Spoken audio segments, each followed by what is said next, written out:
Every time I turn on the TV, it seems like we're moving closer and closer to a police state. But the way that ICE is acting, Border Patrol is out of control, police, there's either they're trying to bypass the Second Amendment with the Transportation Code, and we're just gonna watch it roll right in. It's gonna roll right over us. It's gonna dig in deep, and it's not gonna really affect us, right? Gen X, it's not gonna affect us, but who it will affect is our grandchildren, and they'll wonder why we didn't do something now when we could have done something as easy as standing on a constitutional right, but we were too dumb to realize what we had, and we were too much of a coward to stand up to them. We're gonna go down as the most hated generation in this timeline, and for good reason. But what can we do, right? What can we possibly do? Do you know what acquiescence is?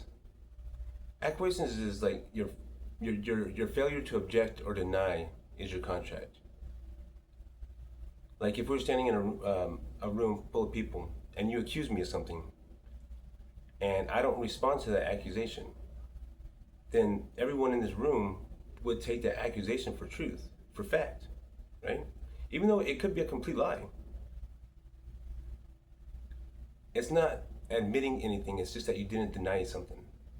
That's acquiescence. Verbal judo. Verbal judo was created to be a de-escalation technique for the police, but unfortunately cops don't like to de-escalate too much, but they did appreciate the technique. So they modified it, manipulated it, made it their own, and now they use it to trick hundreds of thousands, if not millions of Americans every day into acquiescing that they are something that they're not. If you were to ask any judge or lawyer, they would tell you that language is the essential tool used in law. And that language comes from a very specific source, a dictionary, Black's Law Dictionary. It's the most widely used dictionary amongst law enforcement across the country. I mean, everyone from the Supreme Court judges down to the public defenders are going to recognize this book. And I understand that some laws may be open to interpretation, but a dictionary is not open to interpretation. All right, it's all about semantics when it comes to the law and to the law dictionaries. All right. In this book, it defines a driver as a person employed in the operation of a motor vehicle. It defines a traveler as a person that goes from point A to point B. Mode of travel and distance is not measured. So it doesn't matter how far you go, how you got there, or how long it took you to get there. Just going from point A to point B makes you a traveler. So between these two definitions, which one defines you? Because I can tell you right now, the vast majority of us out there on the road today are unemployed in the operation of our motor vehicles. We do have a constitutionally protected right to travel. It's been upheld by the Supreme Court on many occasions. So why do so many people have such a hard time exercising this right? It's because of acquiescence. It's because of verbal judo. See, the cops can't ticket a traveler. They can only ticket drivers. They can only ticket people who are participating in commerce. See, as travelers on the road, we are incurring all of the penalties of the driver, but we're not receiving any of the benefits of one, i.e. a paycheck, right? So there's three things that a person needs to become a driver. He needs a license, insurance, and registration, which is accompanied with a license plate. Now, when a cop sees your vehicle, he's going to see that you have one of the three things that is required to be a driver. But he still needs proof that you are indeed a driver. Or not proof, but he needs you to acquiesce to his assumption that you're a driver. So he's going to pull you over, he's going to approach your vehicle, say what his name is, probably which department he's from, why he pulled you over most likely. And then he's going to attempt to get you to acquiesce to his assumption that you are a driver, even though you're not. He's going to ask you for your license and your proof of insurance. Once you give him this documentation, you have now acquiesced to his assumption that you are indeed a driver. He can now move forward with the stop. Whether that entail give you a warning, give you a ticket, ask you to get out of the car, beating you with the inch of your life, or even worse, I don't know. By simply saying, no sir, I'm not driving, I'm traveling. Am I free to go? That should be enough to get you off the hook, or get you out of the situation that you're in. Actually, a good cop will apologize for the inconvenience and hope that you have a better day. But a tyrant, on the other hand, which is most likely what you're going to run into, he'll further engage in his verbal judo. He's trying to figure out a way how he can trick you into acquiescing, right? Because, he's not done yet. So he's going to say something like, oh, so you're driving with no license? Now, if a driver is a person employed in the operation of a motor vehicle, what does a driver do? A driver drives, a driver drove, a driver has driven, a driver is driving with no license. Driving is a commercial term. It's basically like saying that you're working. No, officer, I'm not driving, I'm traveling, am I free to go? He'll say something like, oh, listen, I have you on this traffic stop today. I need to see your license. Now, traffic in Black's Law Dictionary is the movement of vehicles along a roadway participating in commerce. Now, you can be in a vehicle and you can be even moving along a roadway, but if you're not participating in commerce, then guess what? You don't qualify for being in traffic. So when this cop walked up to your vehicle and suggested that this was a traffic stop and you didn't say anything about it, you didn't object to it, right? He just got you to acquiesce that you were participating in commerce right there. No, sir, this is not a traffic stop. Well, then what is it? I don't know. You got me pulled over. And I already told you I wasn't participating in commerce. I already told you I wasn't driving. I was traveling. So it's looking more and more like an illegal detainment to me. Am I free to go? Well, you're operating a motor vehicle, aren't you? Now, what this cop is actually saying is that you are currently engaged in the transportation or delivery of personal or cargo for a carrier company. What? How do you get all that operating? Let me break this down for you. So, a operative, right, in Black's Law Dictionary is defined as a workman, one who is paid to perform labor for another. Now, labor doesn't have to be strenuous. It can be something as simple as turning a steering wheel and applying pressure to an accelerator and a brake every now and again. But if you say that you're operating anything, you're suggesting that you're being paid to complete the labor that's required for the task. Vehicle is anything that can be used to transport personal or cargo from point A to point B. Seems harmless enough, right? Until you find out what transportation is. Transportation derives from transport. Transportation is the movement of personal or cargo from point A to point B by carrier. It's very specific in there. What's a carrier? A carrier is any person or business that engages in transportation, almost always for a fee. There's your money. There's your commerce. Now it says almost always for a fee. That's because that company is going to do a little bit of charitable work every now and again.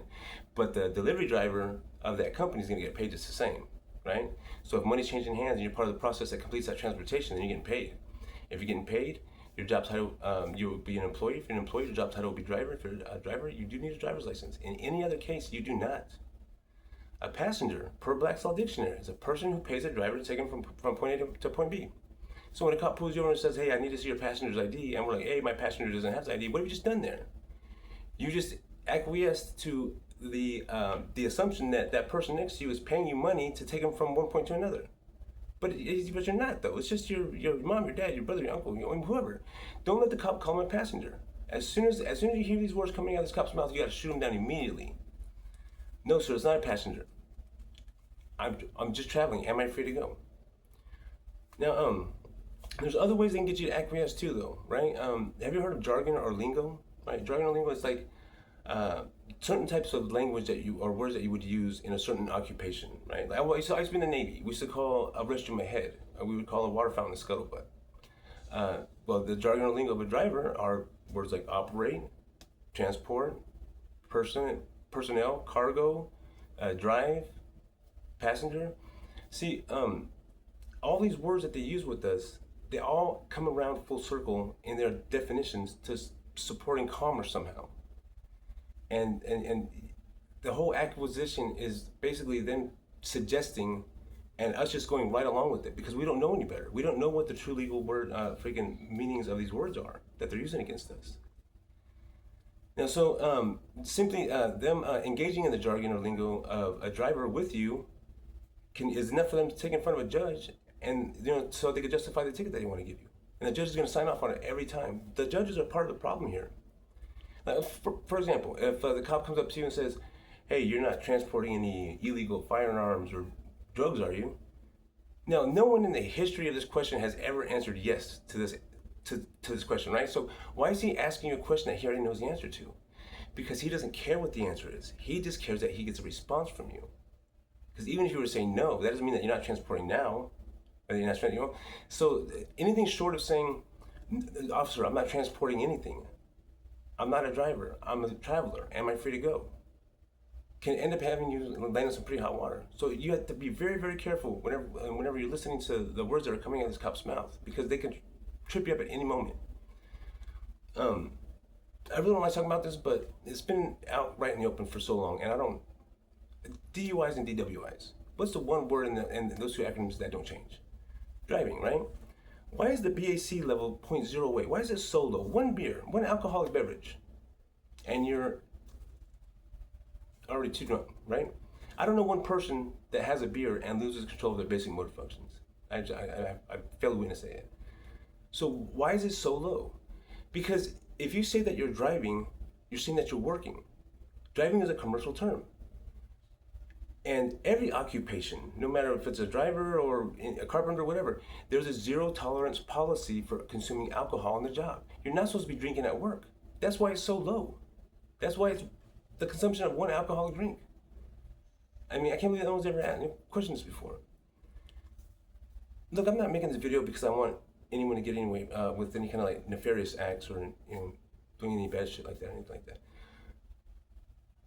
Yeah, 85% of us out there, and that's a low number, but let's just say 85% of us out there are travelers, and we all exercise our right to travel. Then 85% of their illegally extorted revenue goes away. If that happens, they're not going to take an 85% pay cut.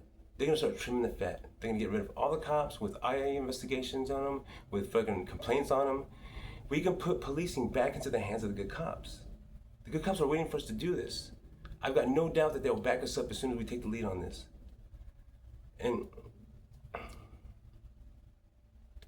it has to be done.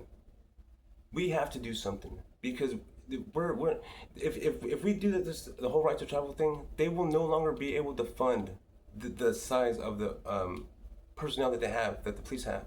The police are growing in numbers every day.